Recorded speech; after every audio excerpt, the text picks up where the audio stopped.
there's one more sensation we need. Fear. We need to experience fear. This is just like our own Kobayashi Maru. We need to experience the no-win scenario. We need fear. That's right. According to this, we can save exactly 9 minutes by using this creepy Borg transwarp tunnel.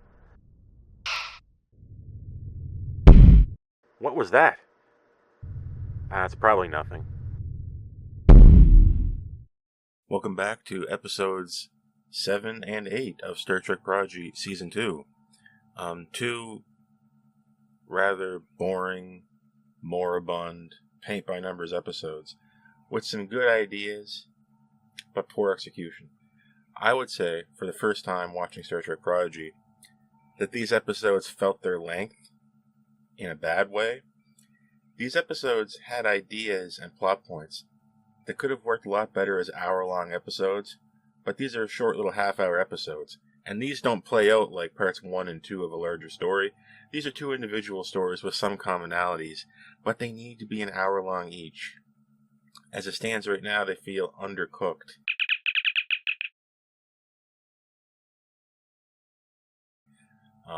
They came out of the oven a little raw. And I'm going to say, if you were in a restaurant, these would be a send back. Good idea. Execution, though, leaves something to be desired.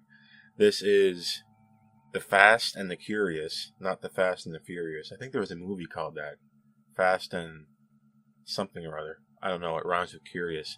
And then the second part of this, episode 8, is, bear with me now, is there in beauty no truth? Did I get that? I can't get the TOS version. There was some TOS episode a long time ago that involved Medusans that had a name very similar to this. It was like, is there in truth no beauty? Something like that. And I couldn't get that right even before this. And now we have one that's just like it. I wonder, is that episode going to be about Medusans, or specifically Zero in some way? Let's wait and find out. This is episodes 7 and 8, and we're going to find out what's going on with The Fast and the Curious. Hopefully you're curious in this episode. Curious enough to watch the rest of this review. This is where we kind of begin on our TOS episode of the week, adventure of the week, horror movie scenario on each individual planet style thing. You know, back in the day, Star Trek was kind of like it was kind of like a horror show where we're on a starship and we go to some new and wacky planet where something extremely terrifying happens. It looks nice, but it's really not that nice. This is where it starts for Prodigy. This is where I thought we were going to kind of end up when we got on the Infinity originally.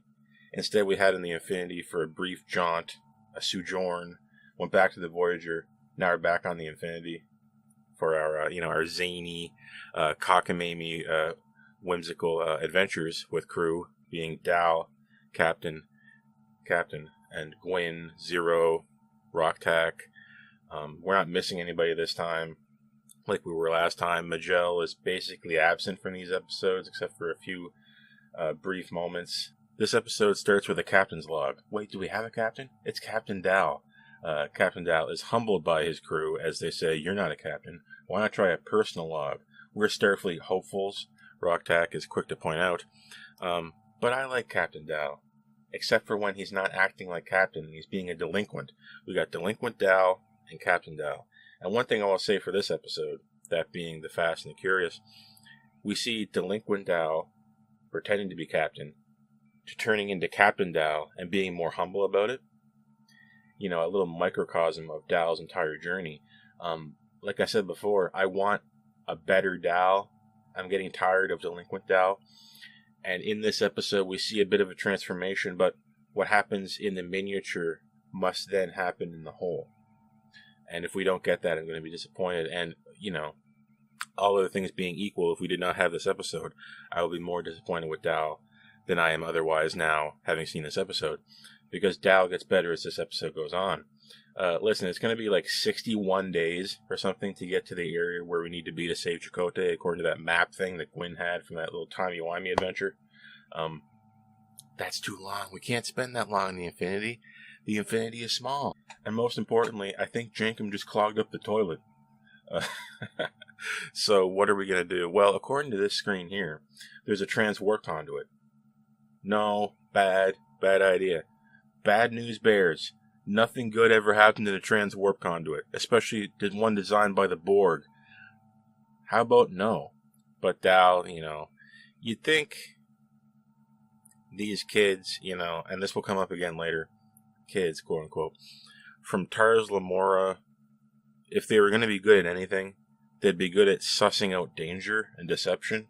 And when you see Borg and trans-warp conduit, there's alarm bells flashing in my mind. Had this been lower decks, I think they would have called it. But no, we're going into that trans-warp conduit. Set a course for that trans-warp whatever, Dal says. Yeah, what a captain, right? They go into that trans-warp conduit, and you never want to be warping in any sense, or indeed being a trans-warp conduit, and hear a thud on the outside of the ship. You never want to hear boonk. Something just touched the ship from the outside of the ship in the conduit, or while we're warping. That's bad. That could be a problem. I think Zero says, "It's the Borg," and Dal says, "We don't know that." Little subtly funny things from Dal and Co. that make Prodigy so special for me. It's funny without being a comedy, as Star Trek used to be, in a way. That little probe that landed on us, it's taking control of the ship. It directs the Infinity outside of the trans-warp conduit. Curiously, deorbiting us above a planet that just happened to be on this pathway through this trans-warp conduit, almost like it was intentional. And surprise, surprise, it was intentional. It was designed to be that way. We were brought down to this planet, which looks freaking sick, by the way. Can I just say that it's par for the course now for planets and set designs and stuff like that in Prodigy just to look awesome. This planet looks awesome. They say it has, it's like mostly nitrogen and oxygen. It's good for us humans, M-class. And then it says, it has trace elements of hydrogen sulfide, though, which is bad. That's poison. But it also smells really terrible. It's like kind of like, imagine a really eggy fart. Great place to be. They land here, directed by some unknown force, which turns out to be Kazon. Those guys from the beginning of Voyager that we kind of forgot about, and then they showed up in Lower Decks, and they showed up in the beginning of Prodigy as well. They were those people that were like selling slaves to the Diviner on Tars Lamora. So they've seen the Kazon before, which is why they say, I would rather deal with the Borg than the Kazon. I may feel different, but that's what they said. This is where, in a real dangerous scenario, this is where delinquent Dal transforms into Captain Dal. They're walking away. Zero and Murf fly off. Murf, hilariously, is riding on Zero, because Zero can fly. Big advantage. Z's instinct is to mentally communicate with Dal, signifying that Dal is the captain. Dal basically says, don't worry about this, just figure out how to get the Infinity in the air, I'll handle it. See, like, Dal doesn't want to read a book, but when the chips are down, he's brave, and he says, I'll handle it, like it's his responsibility. Dal, just read a book. Read some books, get the theory down, and we're talking. But you gotta, you can't just be all, action. You have to have doctrine as well. Doctrine is important, especially for command division. You gotta know what to do, but more importantly, why you do it. The why of the thing is what's important, right? Anybody can be trained to do, but it's hard to train someone to know why they did it.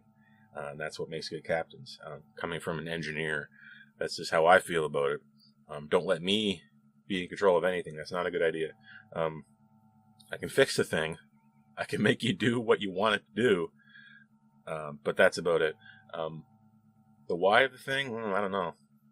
Leave that to the bigwigs in the captain's chair. I'm sitting here at my little console here, the engineering detachment on the bridge, and I just hit some buttons, boop boop, and everything seems to work okay, and mostly I just sleep all day. I shouldn't have said that out loud. But we're back on this planet in the Fast and the Curious, and this episode is called Fast and Curious, so you're thinking maybe this is about racing? Hey, I seen that movie, The Fast and the Spurious. don't they race things around in that movie and they kind of drift around and have all this weird dialogue? Well, yeah, kind of. Turns out this Kazon guy is running and I would have liked this if there was no twist. This Kazon guy is running like a pilot training program that involves racing. Reminds me of Voyager somehow, as does most things in Prodigy. But you're thinking, okay, why are we doing this? What's the point of this? What's behind this? What's the trick? We get all our characters in these different ships. We don't see the other racers, curiously. But he's training the best pilots, and you have to race against us, or give me your ship's weight in gold press platinum. Okay, we'll do the race. Team Jankom Pog and Dal, let's do this. So Jankom and Pog, not Jankom and Pog, Jankom Pog and Dal, and Gwyn and Rok-Tahk are in the other ship, and they're in their own ship. And they got like one person piloting and a guy in back running the systems. Kind of like an actual plane, from Earth back in the day, if you know your Earth history. They used to have a pilot and, quote, a guy in back. So they're racing and they're flying through these rings, and it all looks very cool. But one thing leads to another, and this race becomes a little bit more dangerous. It seems like he's altering the rules a little bit. He's putting obstacles in their way. This leads to our characters crashing, and also the racers that they're racing against crash as well. I wish these ships didn't look so similar. They're all the same color. It would have been cool to have like a blue one or a white one, a yellow one, or something like that, a green one, so that you can kind of tell them apart easily. But they're the same color, different construction, and colors go a long way for my pea brain to understand when things are different from each other. But we do have an accident. We land, and Dal is nice. He's Captain Dal. Risks his life, I guess, to go check on this other ship to see if they're okay, this other racer, only to find that they're a robot. Surprise, surprise. There's the twist. The other racers they're racing against are robots. They're not real. They're fake. Meanwhile, Murf and Zero are, they're up that creek without a paddle when they find that Kazon guy, Ekthi, who's running this whole operation. Actually, there's something going on with him, too. He has some kind of little badge thing on his head.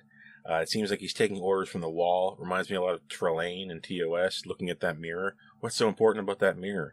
What's so important between Ekthi and that weird glass wall? Well, they find out. Zero rips that thing off his head. Where am I? Who are you people?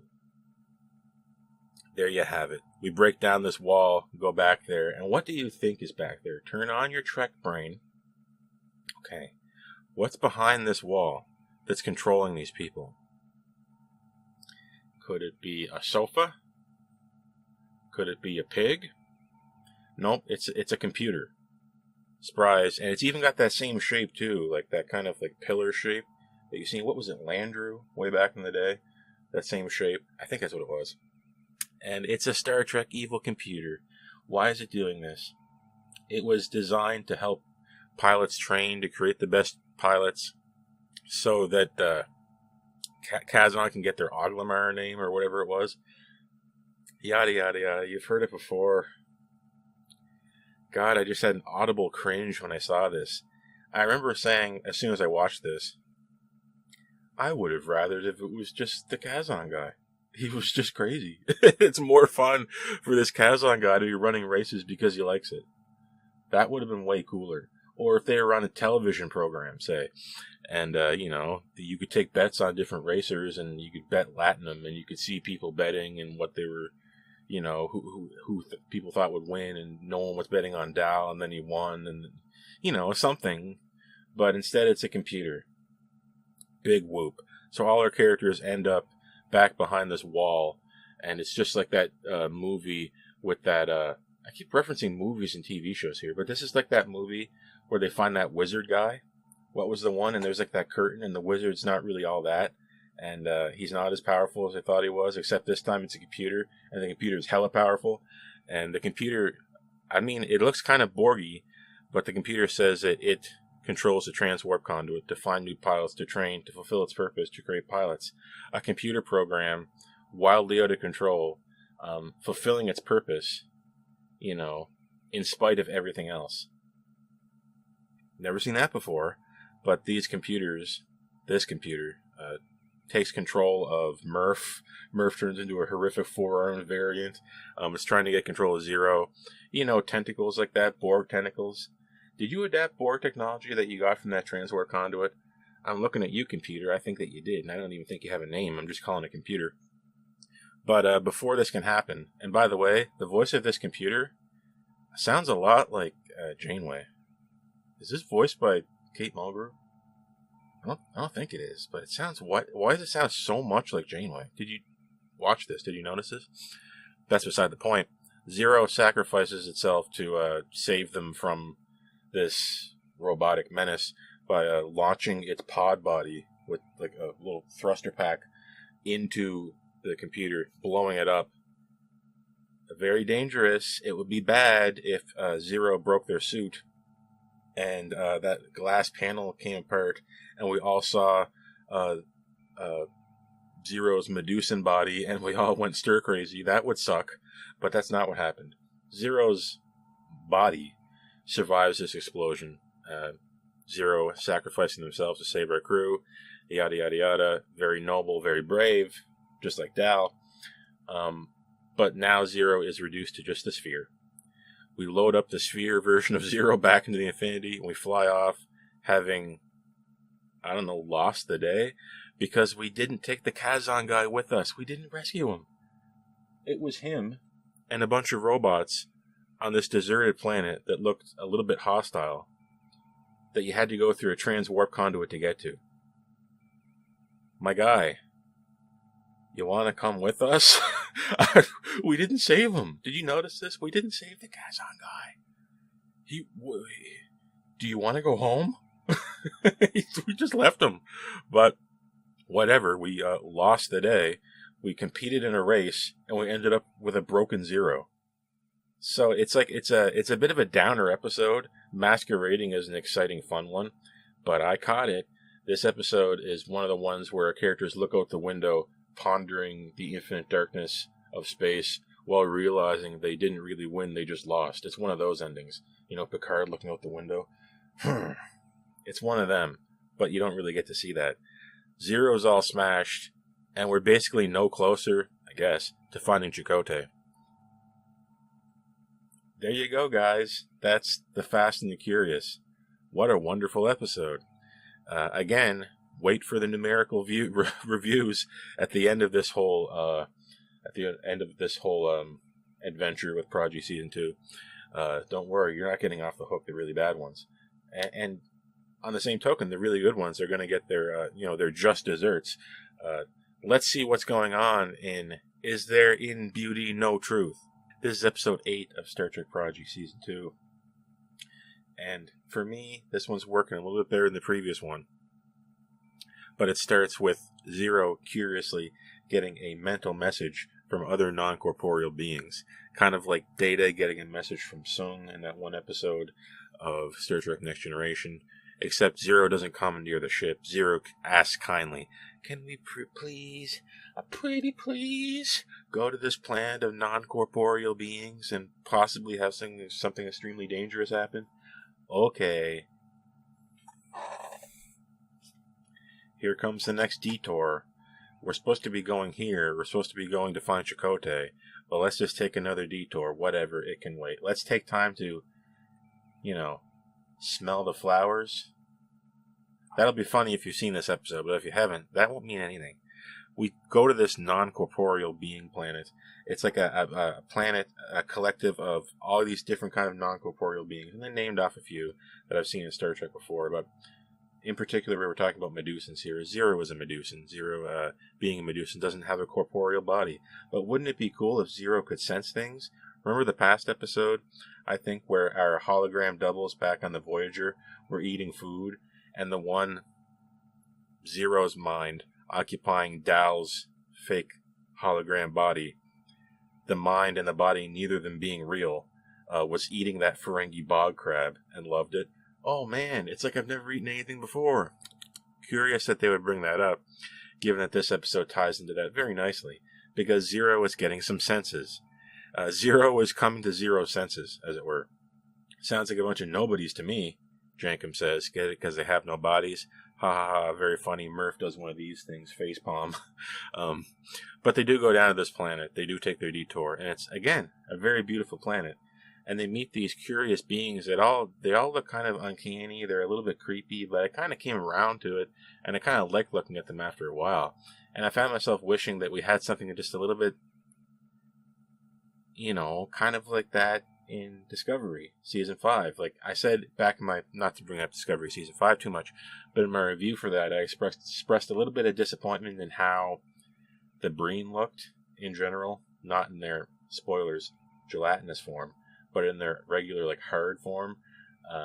It would have been cooler if they looked a little bit like this, a little bit different. They got these guys on this planet, they got blue and they got greens and they got an interesting kind of different head shape. And, there's just something going on with them. It's something that beckons your eye to keep looking, right? It's not another one of those rubber forehead designs where you see it and then you just look away. Great. more a human head with more stuff attached to it and a big forehead kind of thing, just like the Breen were, except they were green.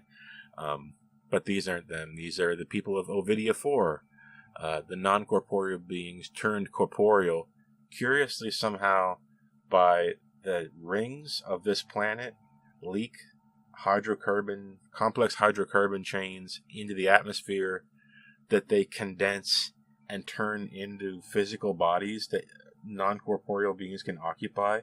And when asked how this happened, they had no explanation. They said that they're just ones now in a long chain of these people that have been coming here since forever. Kind of like how the progenitors had no explanation for how they came to be back in Discovery. There you go, bringing up Discovery again. I would have preferred if instead of trying to make it sound like magic, kind of like how they made it feel in this episode, again, any sufficiently advanced technology is indistinguishable from magic to the untrained eye, but Zero gets in this pod, a body comes out. First thing I said is that, oh no, Zero has clothes. Where'd the clothes come from? Did this pod generate the clothes as well? But these rings and these materials from the atmosphere just coalesce into a body? I don't know how that works. I would have preferred if this was scientific. Just make the obvious conclusion. The next step, let's just grow a body for Zero genetically. It is created from flesh and bone, in a sense, but from scratch. And Zero's mind is transferred into it, and the process is scientific, technological in that regard. I would have preferred that, but no, it's just kind of left up to your imagination, and the whole thing just feels like magic, which feels a little bit out of place here, but without any hesitation, when they go down to this planet, you're thinking, this place looks like paradise. No, wrong. Anytime you go to paradise in Star Trek, there's a problem. They don't figure that out, though, even though these are the Tars Lamora tykes who should have been able to figure this out.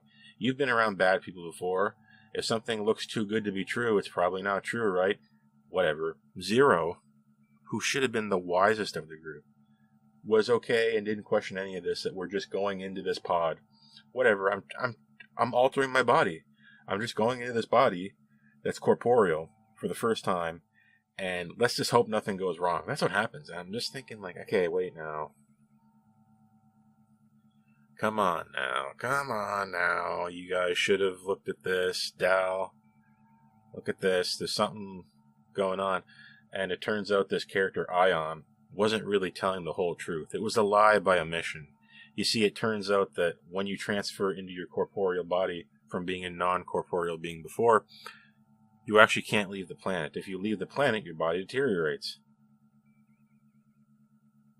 I'm sure Starfleet could fix that. I'm sure if they would contact the Federation, they could fix that in a second. What do you need? Hydrocarbons? Chemicals of some sort? Big whoop. That's really hard to fix. But no, I guess they never checked in with anybody, making me wonder if there's something else going on here. Again, if we're going to go back here, speaking of going back here, I did get significant Talos 4 vibes, like from way back at the very beginning of TOS, when, spoilers, Christopher Pike goes to this planet, he gets trapped there, he lives in a delusion but it's a fun delusion. He's kept like a zoo animal, and eventually he wants to retire there to go back, right? Because it wasn't really all that bad. You just don't really have freedom, in a sense. So my thinking here is that, again, spoilers for a 50-some-year-old episode of Star Trek. I'm sorry I spoiled the cage and the menagerie. You guys had 50 years to watch this. Okay? Okay? That's long enough. I kept thinking that when Zero gets old, does Zero get old? I don't know. Or Zero retires, in some sense. They're going to go back here. I definitely got that sensation, but I also definitely got that nagging suspicion that there's something more going on here, even more so than was revealed in the episode. Like could be something kind of creepy going on here. I don't know. It's tickling my Trek bone. My Trek logic bone back in my brain. Yeah, I have a bone in my brain.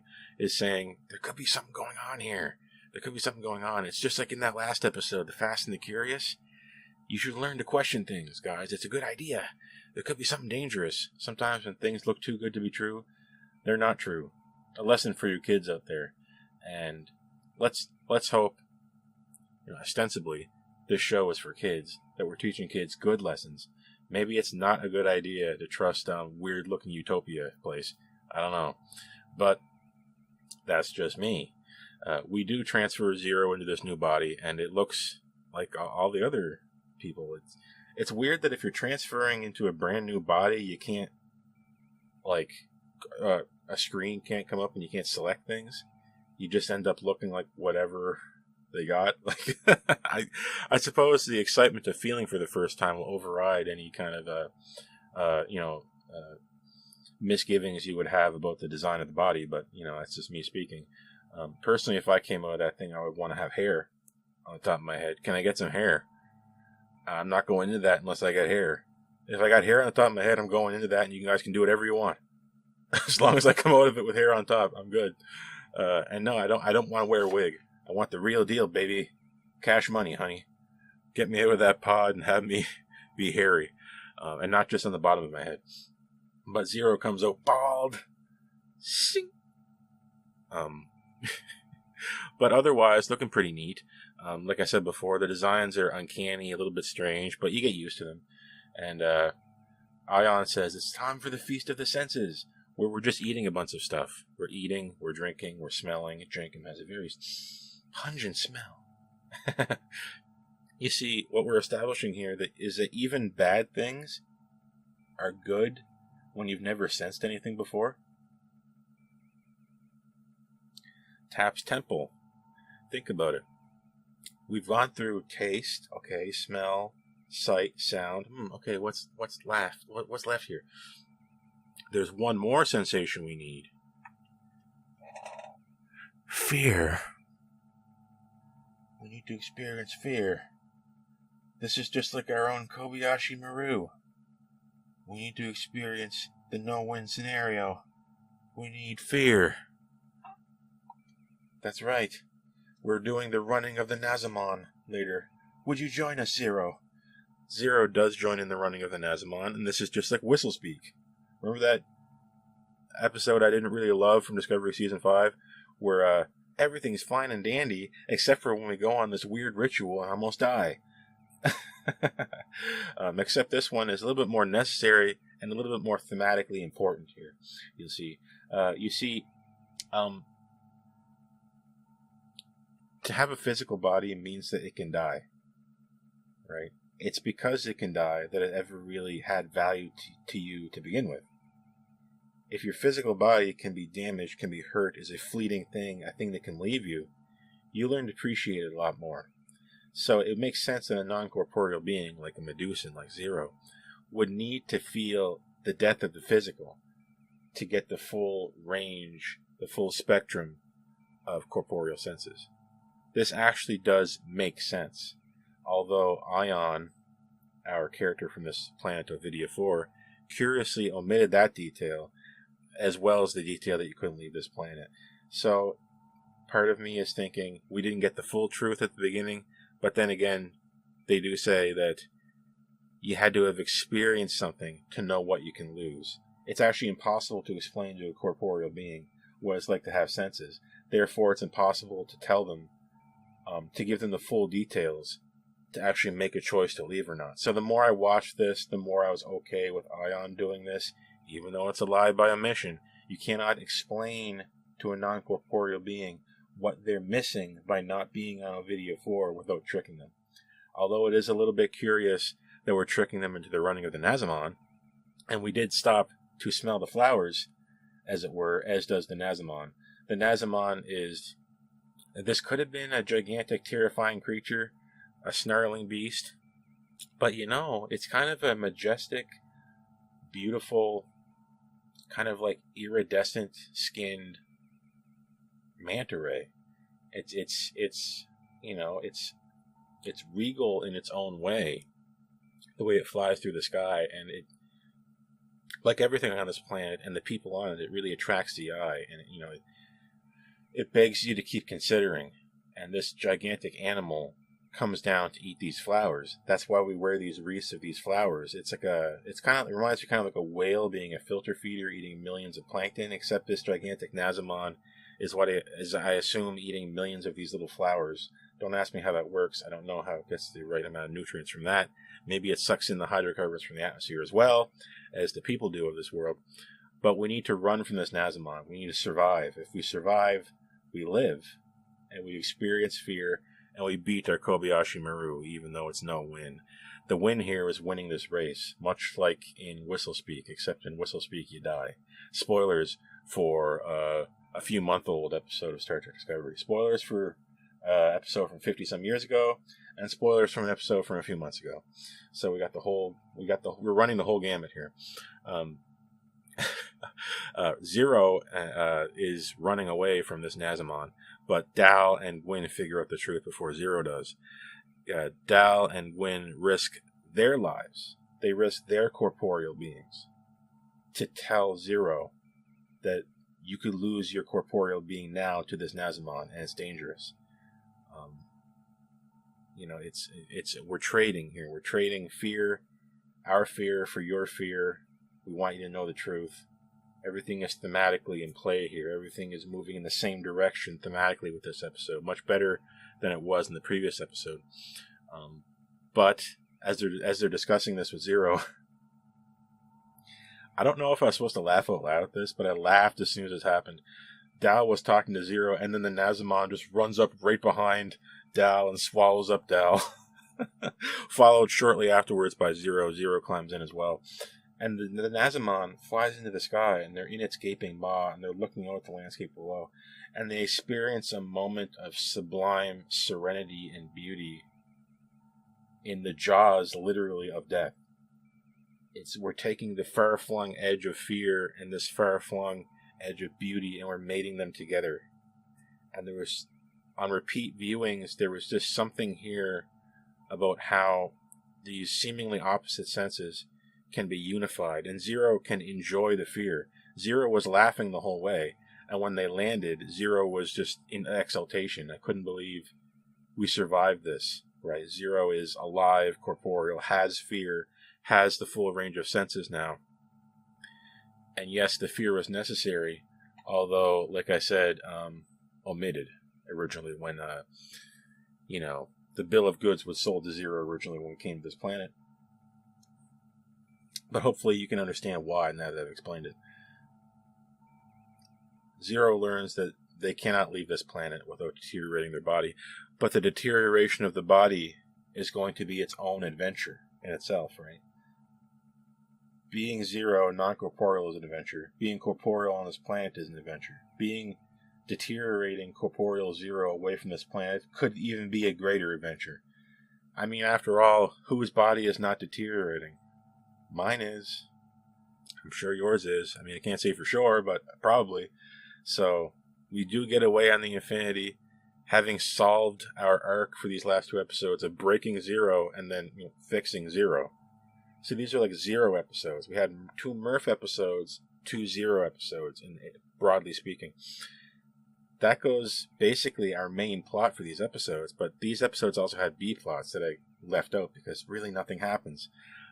In our B plot, Maj'el notices that there's something going on with Holo Gwyn, occupied by the mind of Murf. The Voyager loses time. The Voyager loses minutes on its clock. Time stops. And another tentacle monster, because this is New Trek, there's some kind of tentacle monster, comes over the wall to attack hologram Murf. Backs off, I suppose, realizing it's not hologram Murf. These are some good holograms. If we can trick ghost-like alien beings into thinking it's real, that's one hell of a hologram job Jankom and Rok-Tahk did, I must say. And as for our characters having switched emotions and switched brains, you'd think that would be funny, but it's not really. It's used for one joke at the dinner table, and then EMH says, oh, this is just like in that hologram novel where Rodrigo creates a double of himself, and oh dear, creating doubles of themselves. Maybe that's where they got the idea. Fooled by my own holo novel. You can imagine exactly how the Doctor would say that. Computer, turn off all holograms on the Voyager, save for the EMH. Of course, our characters get turned off. You would think that in something like Prodigy, something leaning more into the funny end of the spectrum, would kind of play up the idea that our characters are switch personalities, for big funny, for funny haha. Nope. They're turned off. Good job. That's a great idea. Great idea to do that. It elicited absolutely zero laughs. So I'm very happy with that.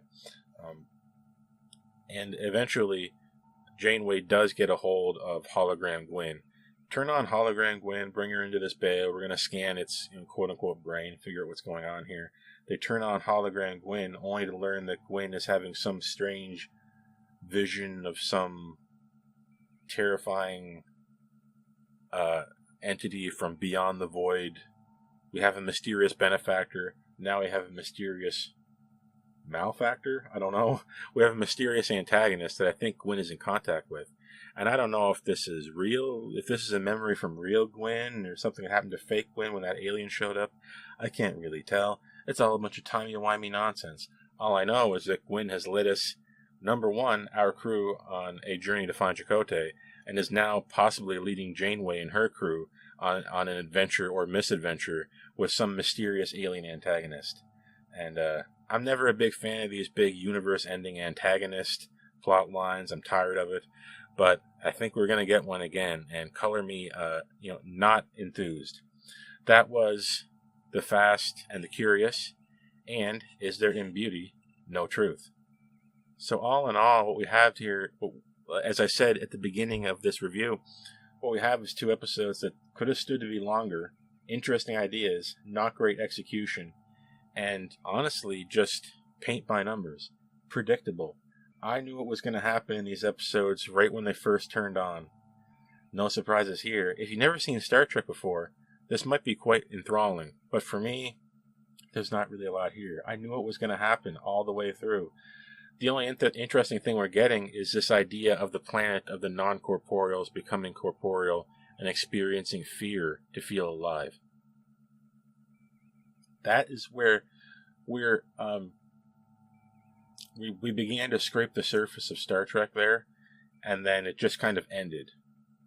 Like I said, undercooked, underbaked, underdone, needed more time in the oven, needed longer episodes. Musically, there was nothing particularly interesting here. The same old, admittedly beautiful, rousing Prodigy theme plays when Corporeal Zero wakes up. But other than that, there wasn't much going on. And certainly nothing particularly interesting, or unique, I should say. Visually, it's a win. The race looks awesome in The Fast and the Curious. Both planets look sick, especially Avidia 4. I really want to go there, even though I'm not non-corporeal. And the aliens on this world, they looked interesting. They're cool. They got kind of like a different kind of, a unique kind of body plan to them, different kind of head shape. Color scheme was interesting. It's just a bright, inviting world, and I really like that. Plot-wise is where we're really scraping the bottom of the barrel here. Like I said before, like I always say, If you're trying to analyze just the plot beats, look for what you ended up with. Look how you started, look how you ended up. Our first episode, The Fast and the Curious, we took an unnecessary risky detour through a Borg transport conduit. We ended up breaking zero. There's your plot. Episode 2 here is there in Beauty, No Truth. It's a little bit better. Another detour. Okay, that's 2. Okay. Zero goes down to this planet, gets a body, realizes that the body will deteriorate when they leave. So we break Zero, fix Zero with a twist. That's the whole arc of these 2 episodes. There's not a lot going on, especially on the Voyager. We turned off the holograms, boring, and then figured out that Gwyn's having a problem, which we already knew. So plot-wise, we're failing. Music-wise, we're kind of failing. Visually, we're winning. Thematically, there's not a lot going on in The Fast and the Curious. I can't figure out what they're talking about in that episode, what that's about. I like seeing Captain Dal rather than Delinquent Dal, but that's hardly a thematic, hammer blow, as it were. But the second part, with our senses, learning how to feel, that was kind of interesting. Especially when you see these 2 worlds collide here, and the corporeal beings risk their life to tell the now corporeal Zero that Zero is risking their life. You see, it's a tit-for-tat game here. When plot lines intersect in a way that is thematically unified, that's when we're getting Star Trek occurring. And it kind of occurred in the second part of this. But like I said, it wasn't enough. We needed another hour. We needed another angle on this planet. Like, what were they getting at? Was there another reason to create these corporeal beings? I don't know. From both these episodes, I just needed more. I like the second one better. First one, not as much. All in all, I'm going to have to go with a 4.5 for these 2. A little weak. But I will say, this is an adventure that can kind of be taken on its own. It's a one-off. It's a TOS style adventure. It's an adventure of the week. Okay, and for that, I do like it. I appreciate when we're not totally in the weeds on overarching dark plot elements that affect the entire universe over and over and over again with New Trek. This is 2 kind of separate adventures with a crew in a small ship doing whatever they feel like they got to do. So it's good that we have it, but ultimately, I think these could have been summed up into 1 episode. I wish they were a little bit longer.